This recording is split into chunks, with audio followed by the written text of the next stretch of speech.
있습니다. 여호와의 종 모세가 죽은 후에 여호와께서 모세의 수종자 눈의 아들 여호수아에게 말씀하여 이르시되 내 종 모세가 죽었으니 이제 너는 이 모든 백성과 더불어 일어나 이 요단을 건너 내가 그들 곧 이스라엘 자손에게 주는 그 땅으로 가라.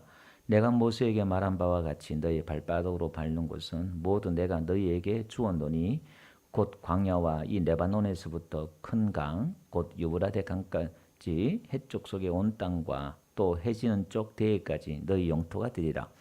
네 평생에 너를 능히 대적할 자가 없으리니 내가 모세와 함께 있었던 것 같이 너와 함께 있을 것임이니라. 내가 너를 떠나지 아니하며 버리지 아니하리니 강하고 담대하라. 너는 내가 그들의 조상에게 맹세하여 그들에게 주리라 한 땅을 이 백성에게 차지하게 하리라. 오직 강하고 극히 담대하여 나의 종 모세가 내게 명령한 그 율법을 다 지켜하고 우르나 자로나 치우치지 말라. 그리하면 어디로 가든지 형통하리니 이 율법책을 내 입에서 떠나지 말게 하며 주야로 그것을 묵상하여 그 안에 기록된 대로 다 지켜하라. 그리하면 내 길이 평탄하게 될 것이며 네가 형통하리라. 다 같이 내가 내게 명령한 것이 아니냐. 강하고 담대하라. 두려워하지 말며 놀라지 말라. 네가 어디로 가든지 내 하나님 여호와가 너와 함께하느니라 하시니라. 아멘. 앞뒤로 인사할까요? 잘 오셨습니다. 반갑습니다. 은혜 많이 받으세요. 예. 네, 감사합니다. 예.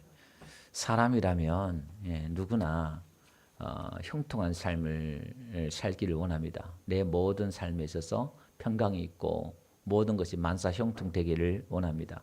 우리가 기도하고 하나님 믿는 이유 중에 또 하나도 그거죠. 또 하나님 그걸 알기에 나를 믿으면, 하나님을 믿으면 우리 인생 가운데 형통한 삶을 약속을 하고 있어요. 그래서 우리는 돈이 있으면 형통한 줄 알아요. 또 많은 사람들을 알면 형통한 줄 알아요. 성공하면 형통한 줄 알아요. 자기 나름대로 이거 있으면 되겠지 하고 가지만 우리 인생은 내가 돈을 가진다고 해서 또 뭐 성공한다고 해서 형통해지냐? 그러지 않아요. 또 문제가 생기고 또 어디가 또 무너지는 게 있고 그렇습니다.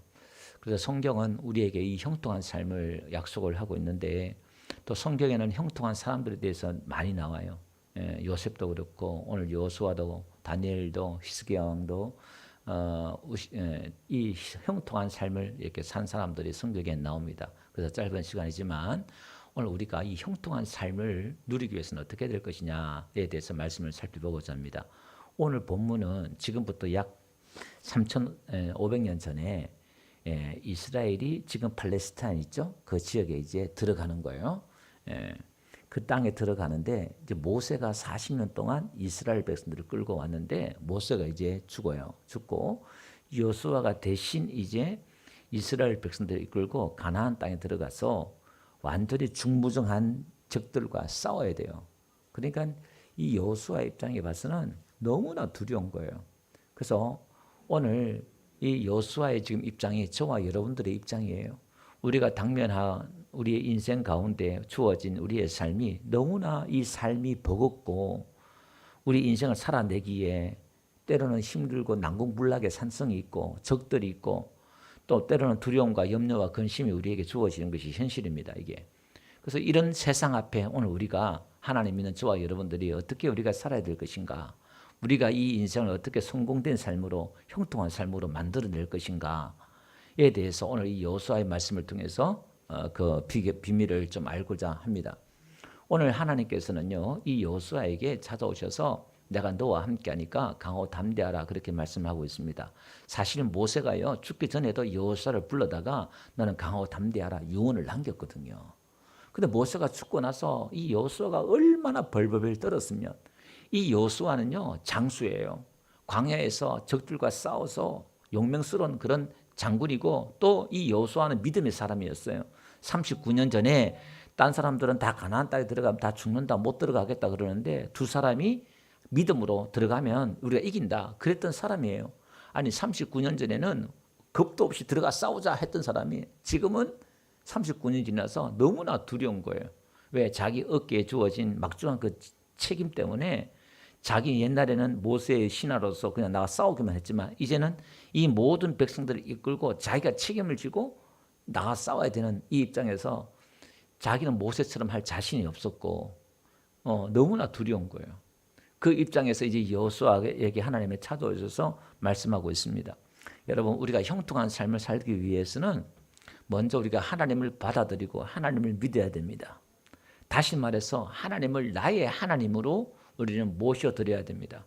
우리가 하나님을 나의 하나님, 우리가 하나님을 믿는다 이렇게 말할 때 나의 하나님이라고 할 때는 나의 주인, 나의 창조주예요. 하나님은 나를 지으신 분, 나를 만드신 분, 할렐루야. 예. 나의 아버지라는 걸 인정을 하는 겁니다. 예.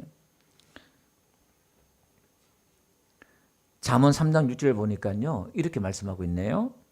예, 너는 범사의 그를 인정하라. 그리하면 내 길을 지도하시리라 이렇게 나와요.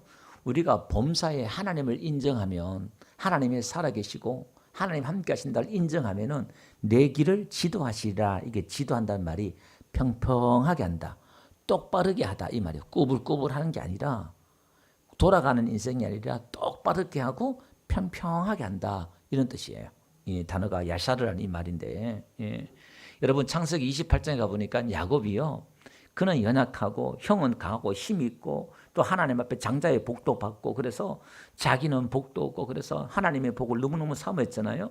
그래서 어머니하고 작당을 해가지고 형의 그 장자 복을 빼앗아요. 그리고 형이 자기를 죽이려고 그러니까 그가 도망가잖아요.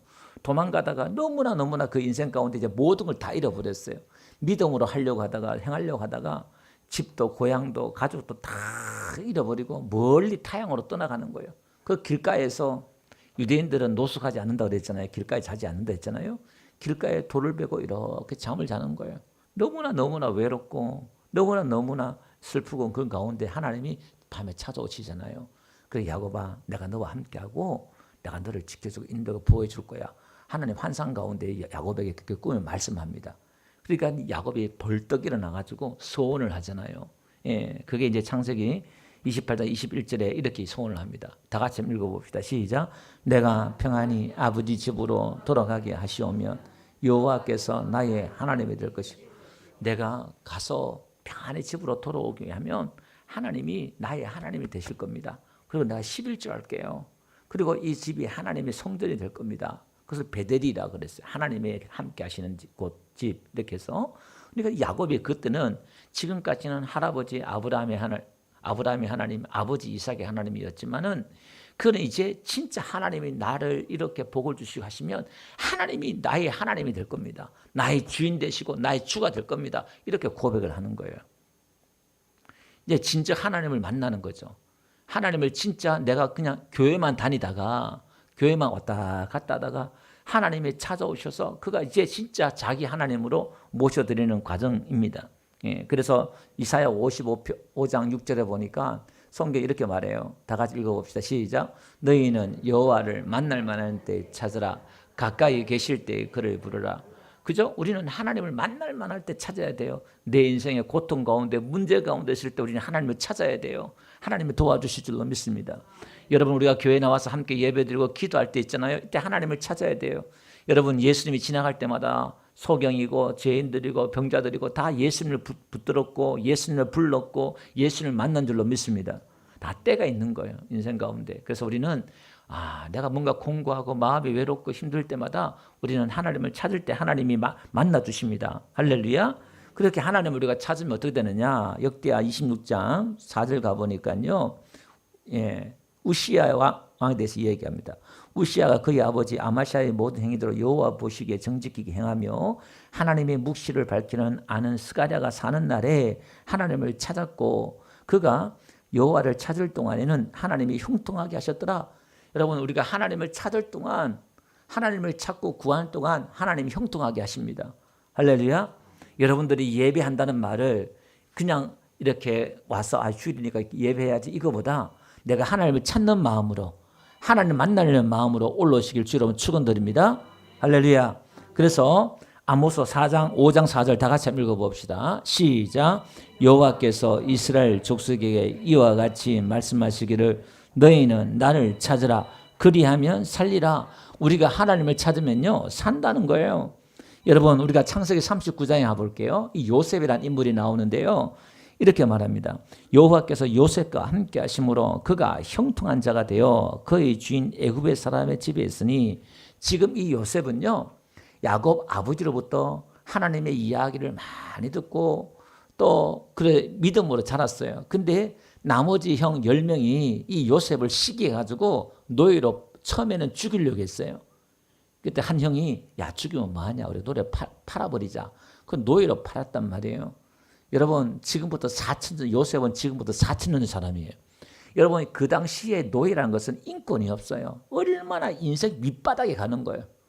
여러분 요셉의 그 신앙을 한번 보세요. 아버지로부터 들었던 그 하나님의 말씀과 하나님의 그 기적을 체험해서 그게 뿌리가 있다 보니까 그가 노예의 삶 가운데서도 요셉은 하나님을 찾았어요. 여러분 얼마나 하나님을 찾았겠어요. 자기가 이해할 수 없는 자기 이 인생을, 이 꼬여버린 이 인생을 그가 원망하고 불평하는 것이 아니라 하나님하고 기도하고 하나님을 간절히 찾았어요. 그렇게 찾다 보니까 어느 날 자기 마음 가운데 평안이 오기 시작해요. 사람이 마음이 평안하니까요 일이 잘 풀려요. 자기가 맡은 일들을요 다른 종들보다, 다른 노예보다 더 잘하니까 주인이 눈에 띄는 거예요. 예, 그게 주인이요, 우리식으로 말하면 국방부 장관의 집이에요. 보디발의 집인데 종이 수백 명이 있어요. 예, 우리 말하면 중소기업이에요. 완전히. 거기서 이 요셉이 얼마나 탁월하게 일을 했는지요, 이 성경에 이렇게 말합니다. 하나님이 그와 함께 하시니까 형통한 자가 되었다, 이렇게 말하고 있어요. 여러분 지금 요셉이 인생 밑바닥인데 노예의 삶인데 이걸 형통이라고 말할 수 있냐 이 말이에요. 이게 무슨 형통이에요? 우리가 말하는 형통은, 우리가 생각하는 형통은 아프지 않고 돈 많이 벌고 모두 문제 없이 잘 되고 높은 곳에 올라가고 내 자식 잘 되고, 이게 형통이잖아요. 근데 성경에서 말하는 형통은 그게 아니에요. 여러분 성경에서 말하는 형통은 첫째요, 내 인생이 높은 데 있든지 낮은 곳에 있든지 문제가 없는 곳에 있든지 문제가 있는 곳에 있든지 환란이 없든지 환란이 있든지 그딴 거 상관없어요. 어떠한 상황 가운데서도 하나님이 함께 하느냐 함께 하지 않느냐 그 말이에요. 문제는 하나님이 함께 하시면서 그 사람이 평안하냐 평안하지 않느냐 이 말이에요. 요셉은 하나님이 함께 하셨고 그 마음에 평안이 있었어요. 그러니까 그가 형통한 자가 되었어요. 두 번째, 성경에서 말하는 이 형통은, 우리는 내가 잘 되는 것, 내 뜻이 이루어지고 내 소원이 이루어지는 게 형통이잖아요. 그런데 성경은 요셉에 향하신 하나님의 뜻이 잘 이루어지는 것이 형통인 줄로 믿습니다. 여러분 하나님이 저와 여러분을 만드시고 우주 만물을 만드신 분인 줄로 믿습니다. 여러분 내 인생의 목적이, 내 존재의 목적이 나에게 있는 것이 아니라 하나님께 있습니다. 내 인생을 돌아보면, 내 꼬라지를 보면 참 인생이 불쌍하고 허망하고 허무하고 나 같은 게 살아서 뭐하나, 나란 도대체 뭐냐, 내 자신을 자책하고 내 인생이 참 그럴 때가 많잖아요. 여러분 절대 그러지 마세요. 내 인생의 목적을 내가 단정 짓지 말라 이 말이에요. 여러분 이 컵이 있어요. 이 컵의 목적은 이 컵 자체의 목적이 있는 게 아니라 이 컵을 만든 사람의 목적이 있는 거예요. 만든 사람이 이 컵의 목적을 가지고 이 컵을 만든 줄로 믿습니다. 여러분 하나님이 이 땅에 저와 여러분을 보냈을 때는 하나님의 목적이 있다는 거예요. 그래서 성경을 뭐라고 얘기하냐면은, 야 들의 백합화를 보라. 저 백합화의 영광이 솔로몬이 부귀영화를 누렸던 왕이잖아요. 가장 아담 이래 솔로몬같이 부귀영화를 누렸던 사람이 오가는 세대에 없다고 성경은 이야기하고 있어요. 너무너무 부귀영화를 누렸던 사람이에요. 근데 우리를 말하면 솔로몬이 형통하고 부자고 성공한 사람이잖아요. 근데 그 영광이, 솔로몬의 그 모든 영광이 들의 백합꽃보다 못하다 이렇게 말하고 있단 말이에요. 무슨 얘기냐? 들의 그 꽃 하나는 하나님의 그 목적대로, 하나님의 말씀대로 피었다가 잠깐 피었다가 반짝이다가 사라지는 그 꽃이, 우리 누가 주목하겠어요 그거? 들에 누가 하나 주목하겠어요? 여러분 지금 여러분들이 왔다 갔다 하고 여러분 사는 거 누가 여러분 하나 주목하겠냐 이 말이에요. 나라는 존재는 들의 꽃과 같은 그런 존재예요. 누가 하나 귀하게 여기지 않는다 이 말이에요. 그런데 나를 귀하게 여긴 분이 계셔요. 하나님이 나를 귀하게 여기셔요. 아멘. 이 지구의 수십억 인구가 나를 귀하지 않다 말하더라도 하나님이 나를 귀하다 여기고 귀하게 여겨주시면 귀한 거예요. 하나님이 내 인생에 목적이 있다 이 말이에요. 그래서 하나님은 우리를, 나는 몰라요. 지금 요셉은 하나님의 그 목적을 몰라요. 여러분, 하나님의 목적이 뭐지요? 요셉을 지금 노예로 먼저 보내가지고 애굽 땅에 보내가지고 여기 요셉을 애굽의 총리로 삼아가지고 자기 가족 70명을 살려내고 이스라엘 민족을 살려내는 게 지금 하나님의 목적이잖아요. 자기 하나 잘 되고 성공하고 자기 가정 하나 잘 되는 게 아니라 하나님의 계획은 요셉 한 사람을 보내서 이스라엘 나라를 살려내고 하나님의 구원의 역사를 내려가는 게 하나님의 목적의 뜻인 줄로 믿습니다. 그러니까 오늘 우리는 몰라요. 내 인생 삶을 여러분 단정하지 마세요. 함부로 단정하지 마세요. 의미 없고 목적이 없는 것은 없어요. 이 땅에 존재하는 모든 것은 다 의미가 있고 목적이 있는 줄로 믿습니다. 무의미한 게 없다 이 말이에요. 그래서 오늘 우리는 하나님을 믿는다는 것은 나를 지으시고 내 인생의 주인을 믿는 거예요. 그러면 오늘 우리는 내 인생은 이제 하나님 그렇게 말하잖아요. 내가 너를 지었고 내가 너를 만들었다. 그리고 너는 내 것이다. 내가 너를 향하여 하나님 뜻을 펼쳐나가겠다. 이게 성경의 이야기잖아요. 할렐루야. 그럼 오늘 우리는 겸손히 그분 앞에 나와서 예배한단 말은 하나님께 머리 숙여서 하나님이 나의 주인, 나의 하나님이라면 내가 하나님 믿겠습니다. 그러면 하나님 나 인도해 주세요. 그렇게만 말하면 되는 거예요. 그러면 하나님 우리의 길을 평탄하게 인도해 주셔요. 그때마다 사람을 통해서 환경을 통해서 내가 뭘 해야 될지 어떻게 해야 될지 하나님이 가르쳐주고 지도해 주시고 인도해 주실 줄로 믿습니다. 한번 보세요. 또 하나 이 형통이라는 말을 가장 많이 쓰는 게 요셉인데요. 39장 한번 볼게요. 3절 보니까요. 23절 한번 봅시다. 23절. 아까 읽었죠? 23절 읽어봅시다. 자, 시작. 간수장은 그의 손에 맡긴 모든 것을 아니하였으니 이는 여호와께서 요셉과 함께 하심이라. 여호와께서 형통하게 하셨더라. 그죠? 예. 아까 2절을 안 읽었네요. 2절을 한번 띄워주고 그냥 넘어갈게요. 자, 여기 애굽이 내려가서 노예 생활을 하면서도 형통한 자가 되었어요. 요셉이. 그러니까 막 너무너무 지혜롭게 일을 잘하는 거예요. 그래서 요셉도 잘생겼어요. 근데 그 보디발의 주인의 아내가 한날은 이 요셉을 유혹하기 시작하는 거예요. 그래서 이 요셉은 그 유혹에 넘어가지 않았어요. 하나님이 지금 보고 계시는데 주인이 나에게 다 모든 걸 내 마음도 하랬지만 당신은 내가 손을 못 댑니다. 그러니까 이 보디발이 아내가 요셉을 모함해가지고 나를 급탈려고 했다. 그러니까 보디발이 돌아와가지고 이 요셉을 감옥에다 집어넣어 버리잖아요. 여러분, 감옥에 자기가 지금 억울한 누명을 쓰고 자기는 하나님의 말씀대로 거룩하게 신실하게 하나님 앞에 자기 사람 앞에 주인 앞에 충성을 다하려고 최선을 다하려고 정직하게 그래 살았는데 누명을 입었잖아요. 그럼 그렇게 사는데 인생은 더 올라가야 되잖아요. 길이 더 풀려지고 잘 돼야 되잖아요. 그 인생은 더 꼬이는 거예요. 더 꼬여서 이제 어디로? 노예에서 감옥으로 가요. 감옥 가는데 거기서 성경 이렇게 오늘 본문 23절을 했잖아요.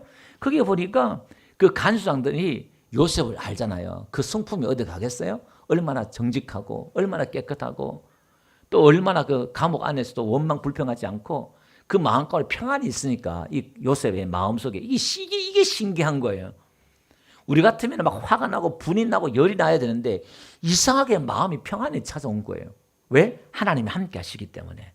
그러니까 간수장이 요셉을 가만히 보니까 너무 사람이 지혜롭고 똑똑하고 막 그러잖아요. 그러니까 간수장이 일을 다 맡겨놓고 도망가지 않을 사람을 아니까 그 안에 자유롭게 풀어놓는 거예요. 그러니까 성경은요, 여러분 그 안에 그를 범사에 형통하게 했더라. 여러분 감옥에서 무슨 범사가 있어요? 밥 먹고 막 하는 일이 뭐가 있어요? 그런데 거기서도요 범사에 형통하게 했더라 이렇게 말해요. 그 우리는 잘 이해하셔야 돼요. 오늘 내 인생이 내 삶이 때로는 감옥 같고 스트레스 받고 힘들지만 이게 무슨 형통이야 이렇게 생각할 수 있잖아요. 그죠? 그런데 우리가 하나님이 함께 하시면 내 주어진 환경 가운데 여건 가운데서도 하나님 우리에게 형통한 삶을 주실 줄로 믿습니다. 우리는 내 생각과 하나님의 생각이 다르다는 것을 우리가 인정을 해야 됩니다. 그래서 오늘 우리는 믿음을 가져야 돼요. 하나님을 믿으면 우리는 형통한 자다. 할렐루야. 그래서 성경은요, 예수님 이 땅에 보내주시면서 예수님의 별명을 줬어요. 예수님의 별명이 뭐냐? 임마누엘, 임마누엘. 하나님이 우리와 함께 하신다. 할렐루야. 그리고 예수님이 부활하셔서 하늘로 올라가실 때도 우리에게 약속하신 게 뭐냐면 세상 끝날까지 내가 너희와 함께 하리라. 그럼 오늘 우리는 하나님이 약속하신 게 뭐냐면 우리와 함께 해주시겠다 약속하셨어요. 그럼 오늘 우리는 이걸 믿어야 돼요. 하나님이 내 안에 계시고 우리와 함께 하신다면 분명히 내 인생은 지금 어디로 가야 될지, 내가 지금 무엇을 해야 될지 내가 알 수 없지만, 그러나 하나님께서 내 인생을 통해서 그림을 그리시고 하나님께서 뜻을 이루신다는 거예요.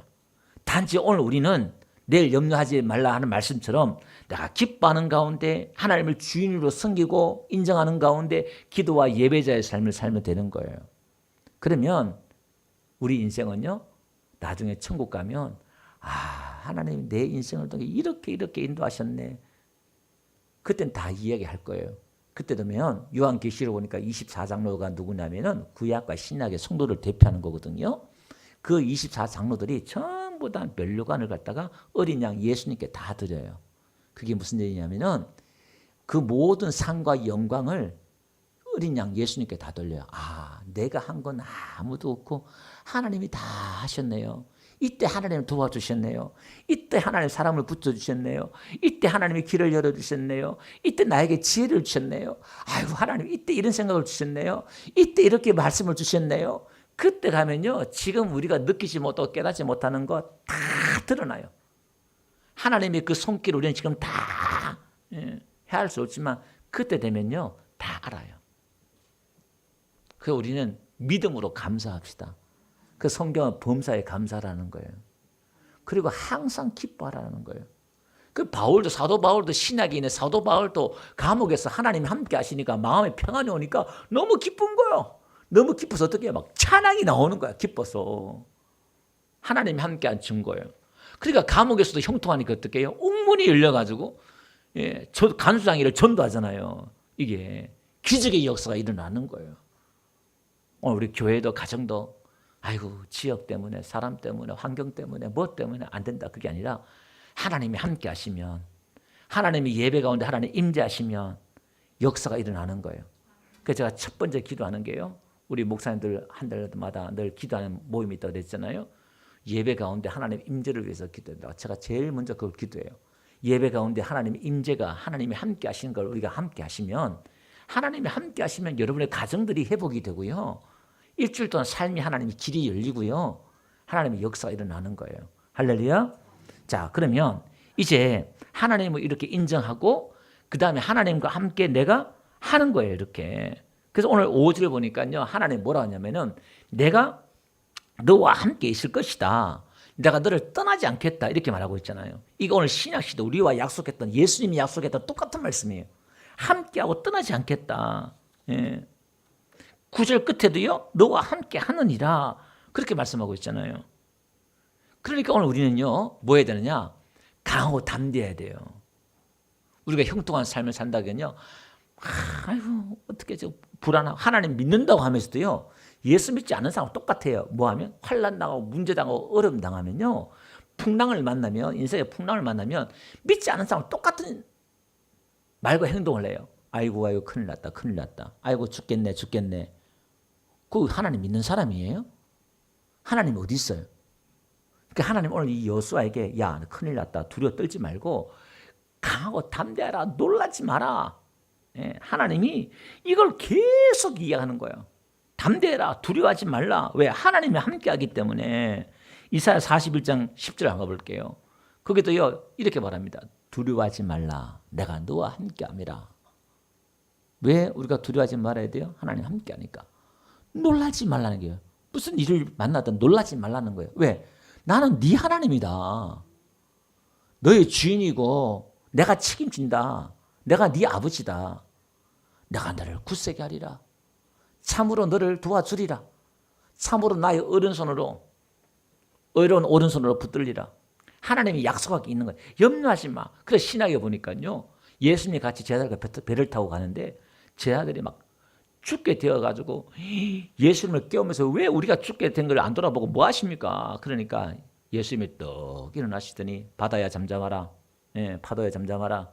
바람아 멈춰라. 그러니까 바다도 잠잠해지는 거예요. 그러면 돌아서서 제 아들한테 어찌하여 두려워하느냐. 왜 믿음이 없느냐 이렇게 말해요. 그러니까 우리가 마음에 평안이 없고 두려워하잖아요. 그건 믿음이 없는 거예요. 무슨 믿음? 하나님을 믿는 믿음이 없는 거예요. 하나님 지금 나와 함께 하신다. 하나님이 이 모든 상황을 보고 계신다. 그러면 이렇게 해야 돼요. 답이 하나님이 뭔가 말씀 안 하잖아요. 그러면 하나님 음성이 들리고 나는 몰라. 그럼 뭔가 하나님 뜻이 있겠지. 하나님 지금 다 보시죠. 이 상황 아시죠? 하나님 어떻게 해요? 나 지금 너무 힘들어요. 스트레스 받아요. 내 이 환경 이길 수 있는 힘이 없어요. 기쁨도 없고 은혜도 없어요. 그러니까 솔직히 그렇게 있는 대로 기도하시면 돼요. 아멘. 그러면 하나님 우리에게 평안을 주시고 문제를 해결해 주시든지 견딜 수 있는 힘을 주시든지 둘 중에 하나예요. 쉽죠? 그 신앙을 어렵게 하지 마세요. 하나님을 여러분 아버지가 있는데 왜 아버지가 없는 사람처럼 살아요? 하나님이 있는데 왜 하나님이 없는 것처럼 살아요? 우리가 이런 믿음을 가집시다. 할렐루야. 그래서 요한복음 16장 33절에 그러잖아요. 너희가 세상에서 환난을 당하지만 지금 요셉도 환난 당했잖아요. 담대해라 그러잖아요. 그 요셉 마음 가운데 그 담대함이 있었던 거예요. 성경을 보면 유추해 보면 우리 담대해야 돼요. 그래서 디모데후서 1장 7절 보니까 하나님 주신 마음은 두려워하는 마음이 아니라는 거예요. 두려워하는 것은요 믿음이 없는 거예요. 그래서 나중에 두려워하는 자는 지옥 간대요. 계시록 보니까 하나님 안 믿는 거예요. 그 믿음이 오면 뭐가 와요?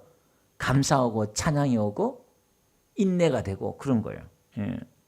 그래서 환난 당한 마가복음 5장 35절 보니까요.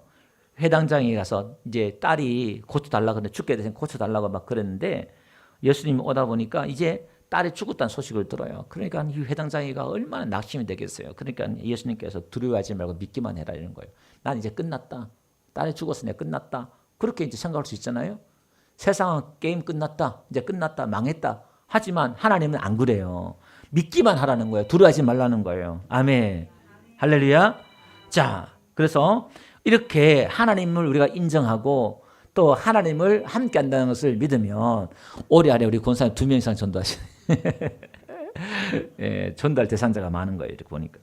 자, 하나님의 말씀을 우리가 형통한 삶을 살기 위해서는요. 하나님을 인정해야 되고 하나님을 나를 지으신 분, 나를 만드신 분, 나에 대한 목적이 있는 분을 내가 인정하고 믿어야 형통하지. 그분을 나를 지으시고 나를 만드신 분, 나의 주인 하나님인데 그분을 인정하지 않고 어떻게 형통한 삶을 살겠어요? 왜? 인생을 어떻게 사는 것이 형통한 것이라는 걸 하나님은 알고 계시기 때문에 내 인생을 어떻게 성공된 삶을 사는 것인지 하나님이 아실 줄로 믿습니다. 물건을 지으는 건요. 지은 사람이 알잖아요. 그 원리를. 그래서 우리가 하나님을 믿는 거예요. 그리고 그 하나님이 함께하고 지금 동행하고 있다. 그 성경은 오늘 여호수아에게 말했던 것처럼 내가 너를 버리지 않겠다. 떠나지 않겠다 했던 것처럼 오늘도 예수님이 내 안에 들어왔던 예수님은 약속한 게 뭐죠? 내가 내 입으로 나 예수님 안 믿어. 이렇게 말하지 않는 이상 떠나지 않겠다는 거예요. 부인하지 않는 이상. 약속하셨단 말이에요. 여러분 자식 낳아놓고 버려요? 예. 성경 뭐라 그래요? 사람은 버린 사람이 간혹 있지만 나는 그렇게 버리지 않는다는 거예요. 잊지 않는다는 거예요. 자, 그 다음에 우리가 그렇게 하나님이 함께하는 걸 확신한다. 그 다음에 이제 또 있어요. 형통한 삶은. 그러니까 이거는 내 믿음의 분량에 따라 다 달라요. 안 믿는 사람이 내가 하나님을 인정하면 그 사람은 형통한 삶을 사는 거예요. 내가 하나님을 이제 믿잖아요. 하나님을 믿는데 하나님이 함께한다는 걸 내가 확신하고 믿으면 이 사람은 또 형통한 삶이 또 열려요. 믿음의 분량에 따라 다른 거예요. 다른 거예요. 그러면 이제 권사님 2번 오면 소리를 꺼주세요. 소리를 낮춰주셔야 돼. 이렇게. 자, 그러면 하나님이 함께한다는 걸 인정하면 또 형통한 삶이 있고 그 다음에 믿음 생활을 하는데 교회 생활 또 오래 하잖아요. 그러면 이 사람은 또 어떻게 하나님 함께를 믿는 사람들은 이제 뭐냐면은 하나님의 말씀을 가까이 하면은 형통한 삶이 또 이루어져요. 오늘 8절 한번 봅시다. 하나님 뭐라고 말씀하시냐면은 이 율법책을 우리 말하면 성경책이에요. 내 입에서 떠나지 말게 하며 주야로 그것을 묵상하여 그 안에 기록된 대로 지켜 행하라. 그러니까 내 입에서 떠나지 말게 해라. 그러면 어떻게 내 길이 뭐냐? 평탄하게 될. 요게 원어에는 형통이란 말이에요. 요게 이제 형통하게 잘라란 말인데 형통하게 될 것이고 네가 형통하리라. 그러니까 요 형통이란 말은 원어에는 네가 지혜롭게 행한다는 거예요. 하나님의 말씀을 가까이 하면 네가 형통하고 네가 지혜롭게 행하고 청명하게 행한다. 이렇게 번역이 되어 있어요. 그냥 성경이 이렇게 번역이 하는데요. 자, 시편 1편을 보니까요. 복 있는 사람에 대해서 이야기하는데 복 있는 사람 누구냐? 오직 1장 1편 2절에 보니까 복 있는 사람은 여호와의 율법을 절거하는 거예요. 하나님의 말씀을 절거하고 그 율법을 주야로 묵상하는 자래요.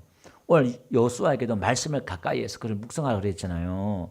그러면 어떻게 해요? 3절 보니까 그는 시냇가에 심은 나무가 철을 따라 열매를 맺으며 그러니까 형통한 거예요. 형통하고 그 잎사귀가 마르지 않고 그 잎사귀라는 것은 건강하다는 거예요. 우리의 모든 약은 잎에서 나뭇잎에서 모든 신약이 다 나와요. 이게 우리가 건강하다는 거예요. 하나님 말씀을 가까이 하면 건강으로 건강하려면 우리가 운동을 하고 좋은 약을 먹고 그래야 되잖아요. 근데 성경은 하나님의 말씀을 그래서 우리가 신약 구약 그러잖아요. 이거 우스갯소리로 약이라는 거예요. 최고 좋은 약 구약과 신약을 먹어야 된다는 거예요. 원래는 옛날 약속 새로운 약속이에요. 뜻이지만 우리가 하나님의 말씀을 가까이 하면 건강도 한다는 거예요. 그가 하는 모든 일이 다 어떻게 해요? 형통하리로다. 그가 형통하다는 거야. 하는 일마다 만사 형통이에요. 요거는 이제 말 그대로 형통, 번성하다 이런 뜻이에요. 이렇게. 그 다음에 이렇게 하나님의 말씀을 가까이 하면요. 아까 제가 했잖아요. 지혜롭게 행한다고 그랬잖아요. 여호수아한테 네가 1장 8절에 그게 이제 형통이란 말이 총명하게 지혜롭게 행한다 그 말이에요.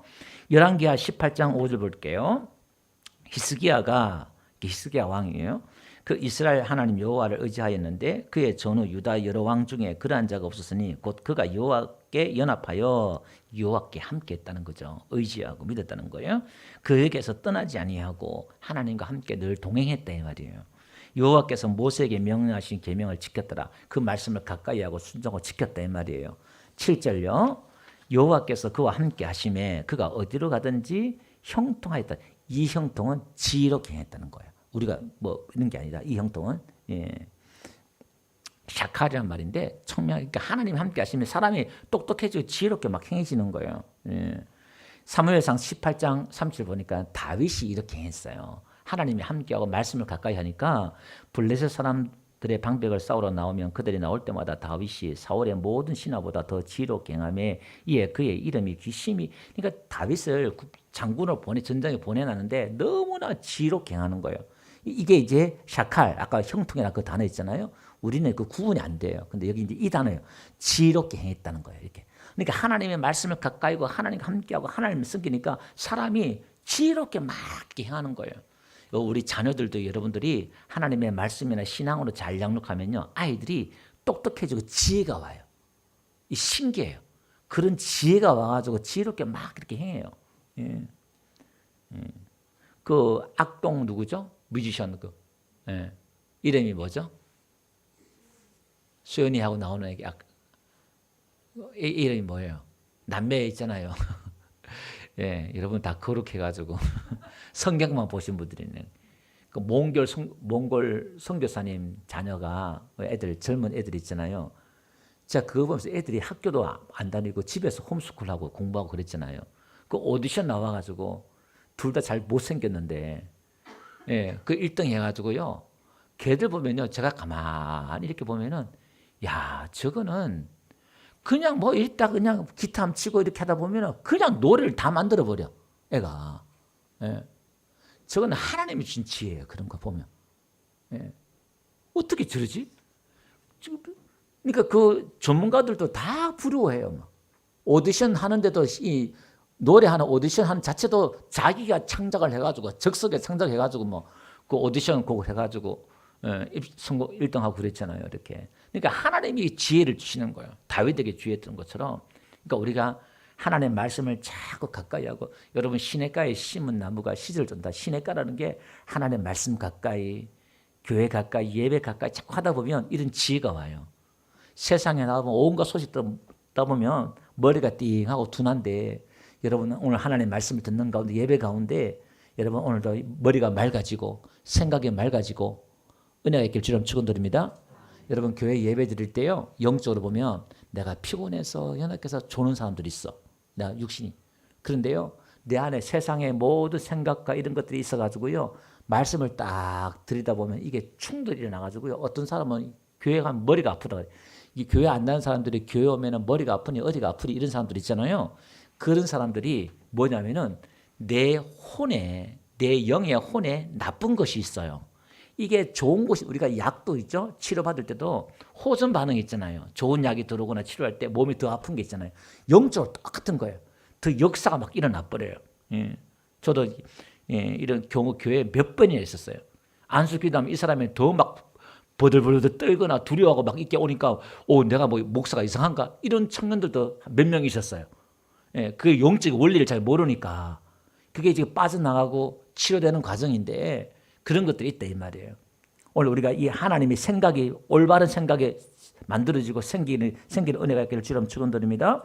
자, 그러면서 이렇게 왕을 세울 때, 우리가 지난주에 설교했던 내용이에요. 신명기 17장 가볼게요. 모세가 가나안 땅에 들어가서 왕을 세우면은 이렇게 해라 하면서 뭐라고 말하냐면 이렇게 말해요.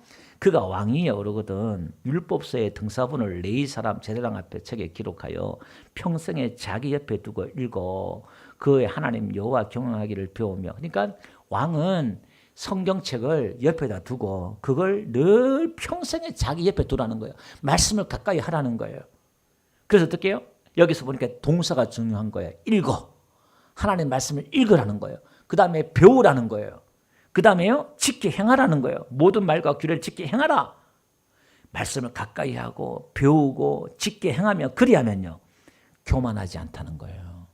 다 우리가 하나님의 말씀을 가까이 하지 않으면 지가 왕이 되어서 지 힘으로 지가 잘나서 그런 줄 알아요. 자기가. 오늘 우리는 다 하나님의 은혜인 줄 믿습니다. 성경을 보니까 하나님이 이렇게 하셨네, 하나님 이렇게 도우셨네, 안다는 거예요. 그리하면 그가 교만하지 않고 어떻게 해요? 그의 자손이 왕위에 있는 날이 어떻게 해요? 장구하리라. 이렇게 길게 하다 이런 거예요. 그의 자손이 기는 거예요. 수명이. 어떤 사람은요, 성공을 하긴 하는데 길지가 않아. 자녀가 반짝 잘 되긴 반짝 성공하긴 하는데 길지가 않아. 그런데요, 몇 세대가 넘어가면서 잘 되는 사람이 있고, 이런 길게 가는 게 있다 이 말이에요. 여러분 세계 왕들 나라를 한번 보세요. 길게 가는 나라가 그렇게 없어요. 막 나라가 세계를 지배했다가 또 얼마 안 지나도 망해버리고 그러잖아요. 길게 가는 나라가 없어요. 하나님을 섬길 때 그 가정이, 그 교회가 길게 갈 줄 믿습니다. 그래서 신명기 29장 9절 이렇게 말해요. 그래서 너희는 이 언약의 말씀을 지켜하라. 그리하면 너희 하는 모든 일이 형통하리라. 이렇게 나와요. 자, 그래서 오늘 우리는 하나님의 말씀을, 제가 말씀드렸잖아요. 하나님을 먼저 인정하고 하나님과 함께하는 것을 우리가 믿으면 하나님의 말씀을 가까이 해야 돼요. 여러분들이 성경은 덮어놓고 믿는 게 아니라 열어놓고 믿어야 돼요. 여러분 지금 혹시 주중에 성경을 읽은 분 있잖아요. 그 사람은 진짜 복 있는 사람이에요. 그 영혼이 진짜 복 있는 사람이에요. 내가 성경을 이렇게 읽어진다, 성경이 펼쳐진다, 이게 참 복이에요. 여러분 성경 한 장 읽지 않더라도 오늘 돌아가가지고 성경을 이렇게 한번 펴보세요. 안 읽어도 좋으니까 한번 펴보세요. 이렇게 성경을 한번 만져보고 한번 펴보세요. 그 다음에 또 한 절 또 읽어줄 수도 있으니까 성경을 가까이 하셔야 돼요. 이렇게. 왜? 나는 성경 봐도 모르겠는데요. 몰라도 괜찮아요. 근데 성경이 뭐냐면 성령의 감동으로 기록했기 때문에 목사가 안 가르쳐도요, 신기한 게 뭐냐면 성경을 읽는데 이게 무슨 뜻인지 모르는데 느낌이 와요. 뭐 대충 이런 게 어떻다는 느낌이 성령께서 그걸 깨닫게 해주셔요. 이게 신비예요. 신비해. 할렐루야. 그래서 오늘 신약에 와서 우리는 어떻게 계명을 지켜야 되느냐, 어떻게 형통하느냐. 요한복음 14장 볼게요. 15절 보니까 너희가 나를 사랑하면 나의 계명을 지키라. 여러분 우리가 예수님 믿으면 예수님의 계명을 지켜야 돼요. 오늘도 구약에서 지금 계명을 지키라고 그러잖아요. 예수 믿기만 하면 되냐? 요거 이렇게 지금 조롱받는 이유가 뭐냐면 우리가 너무 가짜라는 거예요. 예수 믿기만 하면 되냐? 이 말을 듣는 것 자체가 우리가 지금 예수님을 안 믿는다는 거예요. 그건 믿는 거 아니에요. 예수님 믿는다면 행동이 나와요. 하나님 예수님의 말씀을 지키는 게 믿는 거예요. 잘 들으세요. 예수님을 믿는다면 행동은 따라 나오게 돼 있다 이 말이에요. 예수님이 나의 구세주고 나의 주고 나와 함께 하시고 예수님이 능력 있는 분이고 우주를 창조하신 분이고 능력이 많은 분이시고 그분이 지금 내 안에 있다면 내가 구하기만 하면 내가 찾기만 하면 이 예수님이 내 안에 계셔서 나에게 지혜 주시고 능력 주시고 은혜 주시고 힘 주시고 성경이 약속하신 게 그거잖아요. 이걸 믿는 사람은요 이상하게 내 안에서 이분이 일을 한대요. 이분이 들어와서 가만히 성경이 약속하신 게 내가 너희 안에 들어가서 너와 함께 하겠다 약속하잖아요. 그러면 이분은 내 안에 들어와서 가만히 하나님의 영이 성령이 내 안에 들어 가만히 계신 게 아니라 이분이 끊임없이 쉬지 않고 일하신다는 거예요. 어떻게 해요? 여러분의 생각을 통해서 여러분의 마음을 통해서 감동을 주시고 생각을 주시고 여러분들이 지금 다 무시해서 그렇지. 여러분 일주일 동안 얼마나 그 무시한 줄 아세요? 하나님 여러분들한테 일하신 걸 생각을 내 생각이겠지 내 마음이겠지 다 무시했다 이 말이에요. 교회 한번 가볼까? 성경 한번 해볼까? 한번 기도해볼까? 누가 한번 찾아 전도해볼까? 이게 다 지금 하나님이 역사하신 거예요. 누가 삥땅 해볼까? 도둑질 해볼까? 거짓말 해볼까? 그거는 거짓말 마귀가 하는 역사고 하나님을 향한 뭔가 감동이나 생각이 그게 하나님이 주신 생각이라는 거예요. 내가 하나님 앞에 더 봉사해야 되는데 더 드려야 되는데 그 갈등하신 분들 있잖아요. 그 갈등할 때도 지금 하나님이 역사하고 있는 거예요. 그 갈등할 때 하나님보다 여러분이 더 힘이 세. 하나님의 생각을 무시하고 여러분들이 순종하지 않을 때가 많단 말이에요. 그래서 우리는 예수님의 그 계명을 지키라 그렇게 말하는데 그 계명이 뭐냐 이렇게 해요. 그 지키면 어떻게 되느냐. 요한복음 15장 11절 그 뒤에 바로 이렇게 말해요. 너희가 내 계명을 지키면 내 사랑을 거하라. 내가 이것을 너희에게 이르면 내 기쁨이 너희 안에 있어 너희 기쁨을 충만하게 하려 함이라. 이상하게 한번 보세요. 우리가 하나님 앞에 내가 한번 순종했더니 내가 한번 실천했더니 마음에 막 기쁨이 일어나요. 근데 이 기쁨이 내 안에 성령이 기뻐하는 그 기쁨이 내 안에 느껴져요. 지금은 잘 안 느껴지고 이해 못하겠지만 이 기쁨이 막 충만해요. 근데 이 기쁨은 뭐가 되어서 생기는 기쁨이 아니에요. 뭐가 성공해서 기쁨이 아니에요. 내 자식이 건강해서 잘 되어서 오는 기쁨이 아니에요. 그냥 나와요. 이 기쁨이 요셉에게 있었고 바울에게 있었다 이 말이에요. 아멘. 그러니까 그 지옥 같은 감옥과 노예 생활을 견딜 수 있었던 게 뭐냐면 남들이 알지 못한 이 기쁨, 이 비밀, 이 평안이 있었다 이 말이에요. 그러니까 내 안에 이 기쁨이 있으니까 오늘도 일어나서 주저앉아 있는 게 아니라 일어나서 또 일을 해내고 또 웃으면서 삶을 살아내는 거예요. 이게 하나님의 능력인 줄 믿습니다. 이걸 뭘로 설명하겠냐 이 말이에요. 이런 능력을 우리가 어디서 얻을 수 있냐 이 말이에요. 내가 기뻐해야지. 힘을 내야지. 내가 힘을 내. 오늘도 내가 또 먹어야 또 살아야지. 한 숟갈 뜨고 내가 어떻게 힘을 내려고. 그게 아니라 내 속에서 이런 기쁨과 이런 평안이 솟아나와요. 아멘. 그것으로 우리가 어떻게 해요? 그 기쁨이 있으니까 하나님과 동행하지. 솔직히 우리 솔직해집시다. 목사도 마찬가지예요. 하나님 동행하는 게 재밌어요? 세상적으로 보면 내 안에 이 기쁨이 없으면요. 내 안에 기쁨 없이 하나님 동행하면요. 저도요. 노가다 하는 것 같아요. 죄송한 얘기지만. 너무너무 힘들어요. 예, 정말 힘들어요. 그 내 안에 기쁨이 있을 때는요. 기도가 재밌어요. 여러분 기도가 재밌다는 게 이해됩니까? 예배하는 게 재밌고 설교하는 게 재밌고 그런 거예요. 그래서 제가 어느 날부터 중간부터 제 사역하는 순간부터 하나님 이 평생 이 사역하는데 기쁨으로 하게 해달라고. 막 억지로 막 사명 힘들게 하는 게 아니라 즐거움으로 기쁨으로 하게 해달라고. 예.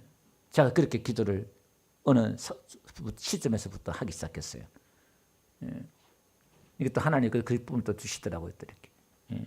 오늘 주와 여러분 이 기쁨이 있기를 주여 축원드립니다. 그래서 한번 봅시다. 고린도전서 보니까요. 13장에 보니까 사랑에 대해서 이야기해요. 이 사랑. 여러분 뭐라고 얘기하냐면 먼저 서론을 예를 들면 친구를 위해서 내 몸을 불살하게 내어줄지라도 사랑이 없으면 아무 소용이 없다 이렇게 말해요. 여러분 친구를 위해서 내 몸을 던져서 불살한 데 들어서 내가 희생하면 그걸 얼마나 숭고한 사랑이에요. 그러니까 9시에 대문자 같이 나올 거예요. 예, 의인이라고. 근데 성경은 그거 아무 소용이 없대요. 뭐가 없으면? 사랑이 없으면.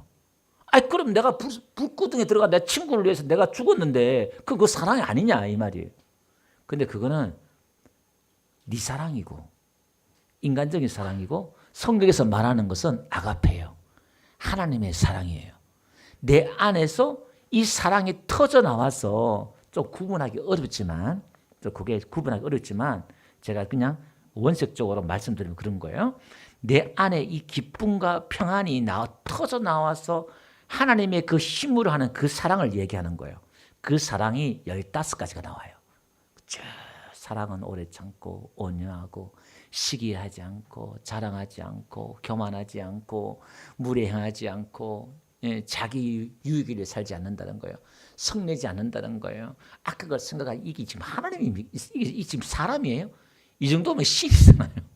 근데 이 사랑이면 또 불의를 기뻐하지 않고 진리와 함께 기뻐하고 또 모든 걸 참고요. 또 모든 걸 다 믿어요. 이해가 안 되는데 믿는 거예요. 그리고 또 바라는 거 소망이 있어요. 그리고 모든 걸 견딘대. 이게 도대체 뭐냐 이 말이에요. 근데 이게 하나님의 그 사랑이 하나님의 그 은혜가 내 안에 부어지면 이렇게 한다는 거예요. 그래서 다 설명할 수 없고요. 첫 번째 사랑은 오래 참고 첫 번째가 오래 참는 거예요. 그죠? 그 다음에 맨 마지막이 사랑은 견딘다는 거잖아요. 여러분 사랑은 오래 참고 이 단어가 이게 무슨 뜻이냐면은 그 당시에 2000년 전에 이 당시에 이 단어가 어떻게 썼냐면은 전쟁터에서 군인들이 보초를 지키는 거예요. 이 보초병은요 자기 동료들과 친구들을 목숨을 걸고 전장에서 그걸 지키는 거예요. 그러니까 이 오래 참는다는 것은요 그 모든 조롱과 또 여러 가지 모든 것들을 견디면서 그걸 참으면서 보초시가 지키는 거예요. 지키는 사랑이에요. 오래 참는단 말은. 여러분 오늘 우리도 내 가정을 지켜주는 사랑, 하나님은 우리를 지켜주는 사랑이에요. 아멘. 우리 부모도요 자녀를 지켜주는 사랑이 있어야 돼요. 여러분들도 교회를 지켜주는 사랑이 있기를 주님 축원드립니다. 그 다음에 사랑은 뭐래요? 맨 마지막에 견딘다 했잖아요. 맨 마지막 거요. 사랑이 모든 걸 견딘다. 모든 것을 참으며 쭉 이야기하면서 그죠? 모든 견딘다 이게 히포메노인데 뭐뭐 아래에서 버티는 거예요. 그러니까 내가 고통 아래에서 그걸 내가 버티는 거예요. 그게 모든 참음에 있잖아요. 그 참는다는 말은 덮어준다는 거예요. 그러니까 이 사랑은 앞뒤로 그냥 제가 간단하게 드리면 오늘 우리가 하나님의 계명을 지키면 하나님 형통한 삶을 산다 그러는데 그 계명을 예수님이 요약했단 말이에요. 율법의 모든 것은 하나님을 사랑하고 이웃을 내 몸같이 사랑하는 게 이 모든 율법을 다 완성하는 거예요. 사랑하는 거예요. 근데 그 사랑이 어떻게 하느냐? 내가 지켜주고 참는단 말이 이게 덮어준다는 거거든요. 내가 이렇게 덮어주고 가정도 마찬가지예요. 교회도 마찬가지고 허물이나 이런 것들을 이렇게 덮어줘야 돼요. 그리고 어떻게 해요? 그 아래에 들어가서 견디는 거예요. 고통 아래에 들어가서 내가 버티고 견디는 거예요. 우리는 이게 무슨 사랑이냐 그러지만요. 여러분 한 가정을 지키기 위해서는 서로가 남자나 여자나 다 마찬가지로 노력해야 되겠지만 제가 인생을 살아보면서요. 또 옆에서 수없이 보면서 여자들이 어머니들이 아내들이 가정을 지켜요. 아니면 12번도 또 헤어져야 되고 죽이니 살리니 해야 되고 보따리사가 집 나가야 되는데 보니까요. 그래도 그 가정을 지키는 데를 보면 아내들이 다 견뎌요. 남자가 견디는 경우는 천에 만에 하나 둘 있을까 말까. 뭐 이상한 여자도 있다 보니까. 그런데 그걸 견디니까 지켜주는 거예요. 여러분 교회도 마찬가지예요. 교회도요. 교회가 성장하고 부흥하는 데 있어서 이렇게 저렇게 다 때로는 말도 안 되는 시험 이런 것들도요. 견딜 때 교회가 부흥되지. 에이, 마음에 안 든다고 나가버리고 나가버리고 그럼 어떻게 되겠냐 이 말이에요. 그러니까 주님 오실 때까지 나는 이해할 수 없지만 답답하지만 내가 견딜 수 있는 그런 은혜가 있길 주님 축원드립니다. 그러다 보면요 하나님 어떻게 복을 준 줄 아세요? 그런 사람들 그런 성도들 제가 보니까요 하나같이 하나님이 이렇게 십자가를 지고 그래도 내 맡은 사명 내 자리 지키려고 요셉도 그렇고 다윗도 그렇고요 자기 맡은 그 자리를 가지고 부탄히 견뎠어요. 예. 이해할 수 없는 상황이 벌어지고 이해할 수 없는 사람들이 자기를 공격했지만 버티고 견딘 거예요. 그러니까 하나님이 그의 날들을 길게 하셨고 그의 자녀들을 하나님 복을 주잖아요. 교회나 제 인생들을 보니까 목회하면서 수백 수천 명 사람들을 제가 보면서요. 하나님이 자식들을 그냥 복을 주는 게 아니더라고요. 내가 그렇게 사명 감당하려고 견딜 때에 내 당대에는 그렇게 빛을 못 보지만 이 자녀들에게 하나님이 복을 주시더라고요. 지혜를 주시고 길을 열어주시고 할렐루야. 오벳 에돔도 남들이 지지 않는 법궤를 가지고 남들이 다 싫어하는 그 법궤를 끌어안고 상교를 지켰더니 하나님이 그 자식들을 다 강성하게 하고 다 잘되게 하셨잖아요. 하나님이. 그렇게 하신 분이 누구요? 하나님이 그렇게 하는 거예요. 여러분 좋은 대학 가면 다 성공은 잘 될 것 같죠? 아니요. 제가 서울대학교 앞에 있었잖아요. 전국에서 1등, 2등 하는 애들이 다 올라와요. 법대 한다고 보고. 날고 기는 애들이요. 그 사부 공부한 애들이 3만 명인가? 그래요. 그 서울대 앞에 거기에 신림동에 고시촌에 그 애들 보면요. 전국에서 지방에서 다 내어놓은 애들인데 현수막 걸고 그런 애들인데 거기 보니까요.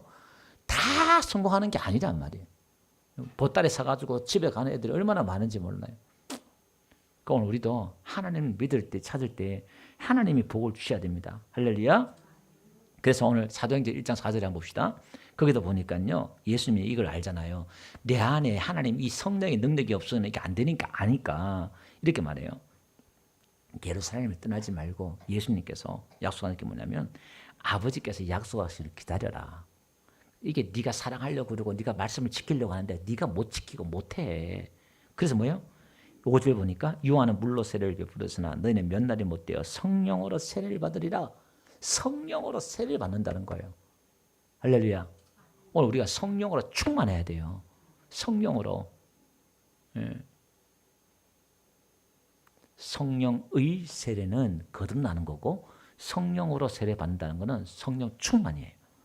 오늘 우리가 이게 제가 신 받으러 왔댔잖아요. 이게 성령 받는 거예요. 거룩한 영을 받아야 이게 내 마음이 아니고 내 생각이 아닌 거예요. 여러분 죄 지을 때도 마찬가지잖아요. 내 생각이 아니야. 내 마음이 아니야. 왜 자꾸 죄를 짓고 나쁜 짓을 할 생각나지? 그게 내 생각 내 마음이 아니라니까요. 오늘 우리는 거룩한 영으로 충만하길 주님 축원드립니다. 자 마지막으로 우리가 형통한 삶을 살기 위해서 제가 한 3가지만 성경 구절 읽고 마칠게요. 먼저 교회를 사랑하는 자에겐요 하나님도 복을 주셔요. 시편 122편 6절요. 다 같이 한번 읽어봅시다. 시작. 예루살렘을 위하여 평안을 구하라. 예루살렘을 사랑하는 자는 이게 예루살렘은 교회예요. 성전이에요. 성전. 교회를 위해서 평안을 구하고 교회가 평안히 가도록 덮어주고 용서해주고 이해해주고 화합하고 분리하고 그런 게 아니라 절대 여러분 교회 와서 분리하고 이간시키고 그러면 안 돼요. 예루살렘을 사랑해요. 교회를 사랑하는 자는 형통하리 이렇게 나와요. 여기서는 형통은 샬라란 말인데 이게 평온하다는 거예요. 평안하다 이런 뜻이에요. 이게 우리가 말하는 그 형통은 또 다른 단어예요. 이거는 자 어쨌든 제가 그렇게 말했고요. 그 다음에 죄를 우리가 회개할 때 형통해요. 잠언 한번 봅시다. 28장 13절요. 시작. 자기의 죄를 숨기는 자는 형통하지 못하나 죄를 잡았고 버린 자는 그죠? 오늘 저와 여러분들이 하나님 앞에 나올 때마다 여러분 우리가 얼마나 좋아요. 무슨 죄든 하나님 앞에 고백만 하면 그분 용서해 주신대요. 그러니까 내 안에 이 죄가 있으면 형통하지 않는 거야. 내가 와서 끊임없이 하나님 내 마음에 있는 걸 그러니까 토해냈어요. 하나님 내가 또 이렇네요. 회개하고 이렇게 하다 보면 여기는 이 말 그대로 번성하고 형통한 거예요. 그 다음에 역대하 20장 2절 보니까요. 주의 목자를 신뢰하라는 거예요. 예. 다 같이 읽어봅시다. 시작. 이에 백성들이 일찍 일어나 두가 돌로 나가니라. 나갈 때 여호와 사바시소서 여호와 내 말을 들을지어다. 너희는 하나님 여호와를 신뢰하라. 그리하면 경고에 서리라. 그것은 선자를 신뢰하라. 그죠? 하나님을 신뢰하고 선자를 신뢰하라는 거. 이게 지금 이 본문의 이야기가 뭐냐면은 전쟁이 벌어졌는데 하나님 왕이 기도하는 거예요. 하나님, 우리는 싸울 힘도 없고 군사도 없고 하나님만 바라봅니다. 그러니까 하나님이 뭐라고 하냐면은 야, 찬양대를 세워가지고 나가라. 그렇게 말해요. 그러니까 여러분이 전쟁터에서 싸우는데 찬양대를, 승가들을 찬양을 보내가지고 전장을 이게 말이 되냐 이 말이에요. 그걸 이제 선지자를 통해서 말하니까 이게 말이 되는 상황이 아니잖아요. 그래서 이제 이게 많은 말이 하나님을 신뢰하고 그 말씀한 선지자를 신뢰해라 이 말이에요. 그러면 형통한다 이렇게 말하고 있단 말이에요. 그러니까 찬양하면서 나가니까요 천사 하나가 내려와가지고 18만 5천 명 다 죽여버려요. 이게 지금 말이 돼? 이런 기적이 지금 말이 되냐 이 말이에요. 여러분 1967년도에 이스라엘이 지금 1억 넘는 이스라엘 중동 국가가 조그만 이스라엘 공격해가지고 6일 만에 끝났단 말이에요. 그 말이 안 돼요. 어떻게 그게 말이 되냐면요. 그 우리나라 국방부에서도 그걸 보내서 파견해서 어떻게 그걸 이겼는지 조사했단 말이에요. 그러니까 모래바람이 불고요. 거기에 6일 동안 일어나는 거 유튜브를 통해 다 나와요. 희한한 기적들이 성경에 나오는 기적들이 지금 오늘 현대도 일어나 버렸어요. 이게 말이 안 되는 거예요. 여러분 우리가 형통할 때도요. 이단이 아닌 이상 오늘도 이 강단을 통해서 하나님의 말씀을 전하잖아요. 그러면 이 목사 말이 아니라 이 목사 입을 통해 나오는 하나님의 말씀을 한번 믿어보라 이 말이에요. 신뢰해보라 이 말이에요. 제가 지금 이 강단에 사기치겠네 이 말이에요. 이게 지금 조금이라도 사기가 된다 그러면 이 수천 년 동안 이 교회는 문을 닫았어야 되고 교회는 붕이 되면 안 되는 거예요. 여러분 지금 이 성경은 오고 가는 세대가 지금 다 읽고 믿고 이 성경대로 지금 세상에 되어 왔고 성경이 이 세상을 증명하고 또 성경이 세상을 증명하고 살아오고 있잖아요. 우리가 성경을 보면 하나님이 살아계신다는 걸 알 수가 있어요. 그리고 우리는 설교를 들으면서도 하나님의 말씀을, 그 목사를 신뢰하는 말은 목사 입에서 나오는 하나님의 말씀을 신뢰하라는 거예요. 그러면 오늘 여러분이 형통할 줄로 믿습니다. 여러분 인생 가운데 정말 이런 형통한 삶을 사는 저와 되시기를 주로 축원드립니다.